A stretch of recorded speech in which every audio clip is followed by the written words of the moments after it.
Hello everyone, I am Arpita. Welcome to room to geography. तो आज हम डिस्कस करेंगे वर्क एरिया ऑफ यूनेस्को। तो पिछले वीडियो से हमने यूनेस्को के बारे में डिस्कस करना स्टार्ट किया है। पिछले वीडियो में स्ट्रक्चर, ऑब्जेक्टिव एंड जनरल कुछ इंफॉर्मेशन रिलेटेड टू यूनेस्को वो हमने डिस्कस किया। आज हम डिस्कस करेंगे वर्क एरिया, मतलब कौन कौन से सेक्टर में यूनेस्को काम करता है एंड क्या क्या काम इसने किया है। तो area of specialisation of UNESCO, तो यूनेस्को कौन कौन से एरिया में स्पेशलाइज्ड है, कौन से एरिया में मेनली ये काम करता है। एक तो है एडुकेशन, दूसरा है साइंस, तीसरा है कल्चरल। तो इसके नाम में ही है United Nation Educational Scientific and Cultural Organisation. तो इसके नाम के अंदर ही है education, E for education, S for science, C for culture. तो ये थ्री एरिया में, थ्री सेक्टर में यूनेस्को काम करता है। तो एट फर्स्ट देखते हैं एडुकेशन में क्या क्या काम इसने किया है। UNESCO makes an important contribution to improving education world wide. तो वर्ल्ड में, पूरे वर्ल्ड वाइड एडुकेशन को इम्प्रूव करना, ये है इसका मेन काम, जो एक इम्पॉर्टेंट कंट्रीब्यूशन है वर्ल्ड में। UNESCO has tasked itself with implementing SDG for ensuring inclusive and equitable quality education। तो ये बहुत इंपॉर्टेंट है, equitable and quality education and promoting life long learning opportunities for all. तो सभी पर्सन के लिए जो वर्ल्ड में है, लाइफ लॉन्ग लर्निंग के बारे में इसने प्रमोट किया है एंड इक्विटेबल क्वालिटी एडुकेशन इसने इम्प्लीमेंट किया है। इक्वल एडुकेशन सभी के अंदर इक्वली होगा एंड क्वालिटी एडुकेशन जो important है। In 2015 the UNESCO member state adopted the global education agenda। ये बहुत इंपॉर्टेंट चीज है। यूनेस्को का जो सब मेंबर है उसने अडॉप्ट किया है क्या, global education agenda 2030 in order to achieve this goal. And इस एजेंडा के अंदर गोल क्या क्या है, agenda to coordinate and implement and providing global monitoring of progress in education. तो ग्लोबली मॉनिटर करना एडुकेशन रिलेटेड प्रोग्रेस कैसे हो रहा है, ये है मेन एजेंडा इसका, द ग्लोबल एडुकेशन एजेंडा, जो 2015 में यूनेस्को का मेंबर ने एडॉप्ट किया है, जिसका मेन एजेंडा क्या है, इम्प्लीमेंट करना एंड प्रोवाइड करना global monitoring of progress in education. Education में प्रोग्रेस कैसा हो रहा है उसको ग्लोबली मॉनिटर करना। In this context, Global Education Monitoring Report 2019 was launched at the Federal Foreign Office in Berlin, November 2018. And इस context related जो education monitoring report है, तो हमने अभी कहा इस एजेंडा का मेन जो गोल क्या है, global monitoring of progress in education. Education में प्रोग्रेस कैसा हो रहा है उसका ग्लोबली मॉनिटर करना। तो मॉनिटर करने के बाद जो रिपोर्ट आता है 2019 में, वो लॉन्च किया गया है बर्लिन में इन नवंबर 2018। ग्लोबल एजुकेशन मीटिंग जेम एक बहुत इंपॉर्टेंट चीज है, इन ब्रुसेल इन दिसंबर 2018 जो हुआ है, which took stock of the progress made and challenged face. तो ये भी कैसा प्रोग्रेस हो रहा है एंड कैसे कैसे चैलेंजेस फेस करना पड़ रहा है वो सब यहाँ पे देखते हैं। UNESCO responsible for the implementation of the world action programme education for sustainable development. ये एक इंपॉर्टेंट चीज है, वर्ल्ड एक्शन एक प्रोग्राम है एडुकेशन फॉर सस्टेनेबल डेवलपमेंट जो यूनेस्को ने इम्प्लीमेंट किया है। Include overall concept of ecologically, economically and socially sustainable development that will be taught at a different level of education। तो sustainable development related education यहाँ पे mainly provide किया जाएगा। वो ecological concept हो सकता है, economic related concept हो सकता है, and social related concept हो सकता है जो sustainable development के अंदर है। तो every different level में education का जो बहुत सारे level होता है, every level में ये अच्छी तरह से सिखाया जाएगा। ठीक है, सस्टेनेबल डेवलपमेंट रिलेटेड जो सब चीजें हैं, मतलब एडुकेशन फॉर सस्टेनेबल डेवलपमेंट, इस प्रोग्राम को यूनेस्को ने इम्प्लीमेंट किया है, जिसके अंदर है concept of ecological, economical and social. UNESCO associated school network, ये स्कूल नेटवर्क भी एसोसिएट करता है। Motto of the curriculum is learning to live together in pluralistic world of cultural diversities. इसका मेन करिकुलम क्या है, इस पूरे वर्ल्ड में कल्चरल डाइवर्सिटी बहुत सारे है, एवरी प्लेस में कल्चर अलग अलग सा है। तो ऐसे कल्चरल डाइवर्सिटी के एरिया में कैसे एक साथ मिलकर रहना है वो ही सिखाना है इस करिकुलम के अंदर। UNESCO chair programme to UNITWIN network 700 UNESCO chair 126 centre. Priority area इसका है education in the natural and social science, culture and communication. ये सब है इसका मेन प्रायोरिटी एरिया। तो ये सब प्रोग्राम भी यूनेस्को ने इंप्लीमेंट किया है। Themes include global citizenship and sustainable development. तो थीम के अंदर globally citizenship and sustainable development है, ह्यूमन राइट, जेंडर इक्वालिटी, ये सब इंपॉर्टेंट है। Health and HIV and AIDS as well as technical and vocational skill development, ये सब इसके अंदर इंक्लूड है।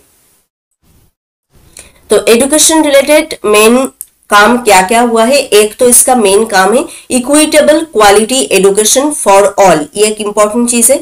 2015 में इसने अडॉप्ट किया है ग्लोबल एजुकेशन एजेंडा 2030 तक, जहां पे क्या होगा, इसका मेन गोल क्या है, ग्लोबली मॉनिटर करना of progress in education. And ये रिलेटेड एक रिपोर्ट पेश किया गया है 2018 में। उसके बाद ग्लोबल एजुकेशन मीटिंग हुआ है 2018 में एंड यूनेस्को एक प्रोग्राम किया है, यहाँ पे इंप्लीमेंट किया है वर्ल्ड एक्शन प्रोग्राम, जिसके अंदर एजुकेशन फॉर सस्टेनेबल डेवलपमेंट। तो सस्टेनेबल रिलेटेड एजुकेशन यहाँ पे दिया जाएगा एवरी लेवल ऑफ एजुकेशन में।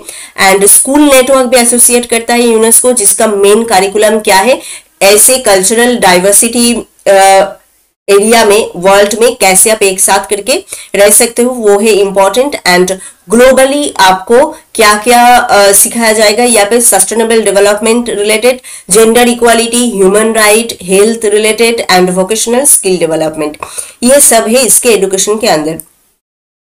नेक्स्ट हम आते हैं science. UNESCO offer a global forum in which science and politics work together. तो यूनेस्को के इस फोरम में क्या होता है, साइंस एंड पॉलिटिक्स एक साथ मिलके काम करता है to formulative guidelines for sustainable development, mainly for sustainable development. And यहाँ पे बहुत सारे गाइडलाइन भी फॉर्मुलेट किया गया है। UNESCO does not research itself and is not a research funding institution. तो यूनेस्को कोई भी रिसर्च यहाँ पे नहीं करता है एंड कोई रिसर्च फंडिंग इंस्टीट्यूशन भी नहीं है, रिसर्च के लिए फंड भी नहीं करता है ये। It supports its member state. तो इसका जो मेंबर स्टेट है उसको ये सपोर्ट करता है in capacity building, promote international research operation and open data exchange and define global standard। तो ये कोई अलग से रिसर्च नहीं करता है एंड कोई रिसर्च इंस्टीट्यूशन की तरह फंड भी नहीं करता है, ये सपोर्ट करता है इसके अंदर जो सब स्टेट मेंबर्स है उसको कैसे उसका कैपेसिटी बिल्ड कर पाए। And research related international research को ये प्रमोट करता है and open data exchange and global standard इसको डिफाइन करता है। तो मेनली ये एज ए सपोर्टर काम करता है। Goal of the UNESCO science programme. तो यूनेस्को का जो सब साइंस प्रोग्राम है उसका गोल मेनली क्या क्या है, promoting peace through scientific cooperation, peace promote करना, ये बहुत इंपॉर्टेंट है। Help developing countries to build research infrastructure. तो डेवलपिंग कंट्री में रिसर्च इंफ्रास्ट्रक्चर बहुत अच्छा नहीं है, तो उसको हेल्प करना to build research infrastructure. Develop scientific knowledge, obviously scientific knowledge gain करना, डेवलप करना, इंप्रूव करना। Ask ethical question about global change and new technologies. And globally change कैसे हो रहा है, क्लाइमेट चेंज वगैरह एंड सब कुछ जो चेंज हो रहा है वो रिलेटेड क्वेश्चन करना। एंड न्यू टेक्नोलॉजीज कैसे अडॉप्ट किया जाए, क्या क्या न्यू टेक्नोलॉजीज है एंड क्या क्या हम कौन कौन से सेक्टर में यूज कर सकते हैं, वो सब रिलेटेड क्वेश्चन यहाँ पे होता है। तो यहाँ पे 4 गोल है यूनेस्को साइंस प्रोग्राम का। एक तो है पीस, प्रोमोटिंग पीस, एक बहुत इंपॉर्टेंट है। डेवलपिंग साइंटिफिक नॉलेज डेवलप करना एंड डेवलपिंग कंट्री में रिसर्च इंफ्रास्ट्रक्चर बिल्ड करना and global change and new technology related question यहाँ पे करना। साइंस प्रोग्राम का स्पॉन्सर कौन कौन है, UNESCO regional and country office. UNESCO का जो रीजनल एंड कंट्री ऑफिस है वो, UNESCO science institution, inter governmental and expert panel of long term scientific programme, national commission for UNESCO, national commission for scientific long term programme. तो ये सब है sponsor of the science programme. तो science programme कैसे चलेगा, कैसे ये होगा, ये स्पॉन्सर करते हैं ये सब। एंड इसका गोल क्या क्या है वो भी हमने यहाँ पे डिस्कस किया। National committee have been set up in many countries to involve scientists at national level in the work of UNESCO। तो सभी कंट्रीज में, बहुत सारे कंट्रीज में नेशनल कमिटी किया गए हैं, सेटअप किया गए हैं, जो क्या करेगा, इन्वॉल्व करेगा साइंटिस्ट एट नेशनल लेवल। जो सब साइंटिस्ट वो सब कंट्री में है उनको इन्वॉल्व करेगा नेशनली यूनेस्को का ये सब काम करने के लिए। तो लॉन्ग टर्म साइंटिफिक प्रोग्राम क्या क्या हुआ है, international hydrological programme, international governmental oceanographic commission, man and biosphere, international geo science programme, international programme of basic science, management of social transformation, ये सब लॉन्ग टर्म साइंटिफिक प्रोग्राम हुआ है। तो science related mainly क्या क्या काम यूनेस्को ने किया है, यहाँ पे साइंस एंड पॉलिटिक्स दोनों मिलके एक साथ करके सस्टेनेबल डेवलपमेंट का गाइडलाइन फॉर्मुलेट करते हैं। ये itself is not a research institution, UNESCO research नहीं करता है एंड कोई रिसर्च इंस्टीट्यूशन की तरह फंड भी नहीं करता है। ये मेनली सपोर्ट करता है सबको, कैसे रिसर्च ऑपरेशन को प्रमोट किया जाए, कैसे कैपेसिटी बिल्ड किया जाए, कैसे ओपन डेटा सभी के अंदर एक्सचेंज किया जाए, ये सब के लिए सपोर्ट करता है। इसका मेन यूनेस्को के अंदर जो साइंस प्रोग्राम होता है उसका गोल क्या है, रिसर्च इंफ्रास्ट्रक्चर बिल्ड करना, डेवलपिंग कंट्री में ग्लोबल चेंज रिलेटेड और भी थॉट लाना एंड साइंटिफिक नॉलेज इसको बढ़ाना। स्पॉन्सर कौन कौन है हमने डिस्कस किया, एंड जो लॉन्ग टर्म साइंटिफिक प्रोग्राम अब तक हुआ है वो क्या क्या है, international hydrological programme, oceanographic commission, geo science programme, man and biosphere and basic science, social transformation, ये सब। नेक्स्ट क्या है, culture. UNESCO has adopted 3 approach to make culture takes its rightful place in development strategies and process। तो यहाँ पे 3 approach है जो UNESCO ने adopt किया है कल्चरल रिलेटेड।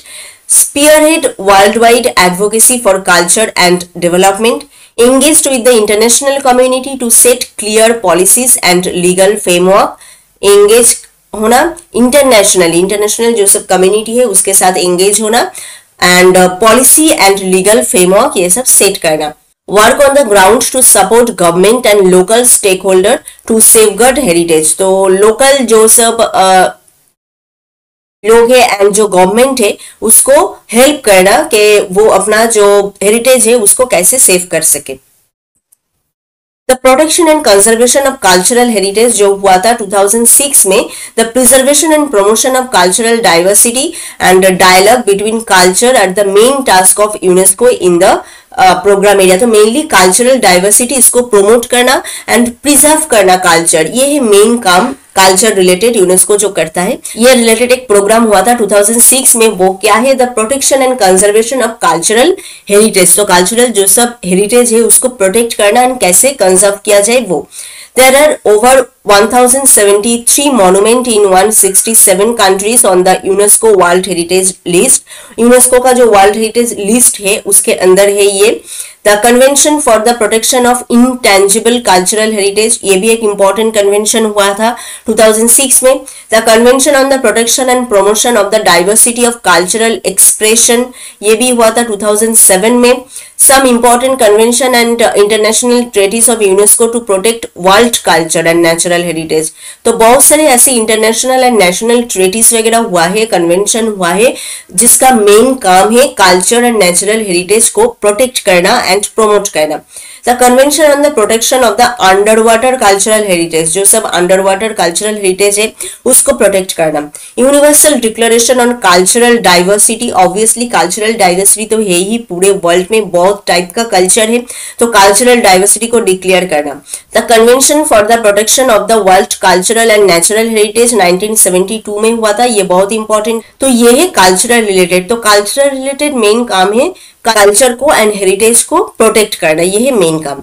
नेक्स्ट हम आते हैं कम्युनिकेशन में। The focus is on the promotion of modern knowledge society. तो मॉडर्न सोसाइटी रिलेटेड नॉलेज इसको प्रमोट करना। Freedom of speech, freedom of speech जो एक बहुत इंपॉर्टेंट है कम्युनिकेशन के अंदर। Freedom of the press as well as on free access to information and knowledge, ये बहुत इंपॉर्टेंट है। UNESCO promote information technologies to overcome the digital divide, information related technology इसको प्रमोट किया है। इन developing and conflict region it train journalist and build independent media. ठीक है, ये journalist को ट्रेन किया है डेवलपिंग कंट्री में जब कॉन्फ्लिक्ट में था रीजन, एंड इंडिपेंडेंट मीडिया बनाया है। The memory of the world programme serve to preserve the documentary heritage. तो बहुत सारे वर्ल्ड प्रोग्राम भी यहाँ पे हुआ था जो डॉक्यूमेंटरी हेरिटेज को प्रिजर्व कर पाए। तो कम्युनिकेशन का मेन फोकस कहाँ पे है?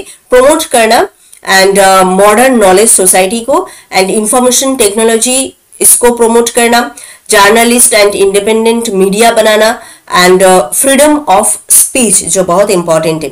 तो ये सब है यूनेस्को का वर्क एरिया। तो UNESCO mainly education, culture and science, ये थ्री रिलेटेड जो सेक्टर है, जो एरिया है, यहाँ पे ये मेनली काम करता है एंड ये बहुत इंपॉर्टेंट है। तो आई थिंक आज का ये पार्ट आपको समझ में आया है। फिर भी कोई क्वेश्चन है तो आप हमें कमेंट करके बताएं, and if this video is helpful to you then please subscribe room to geography. मिलते हैं और एक नए वीडियो में और एक नए टॉपिक के साथ। Thank you.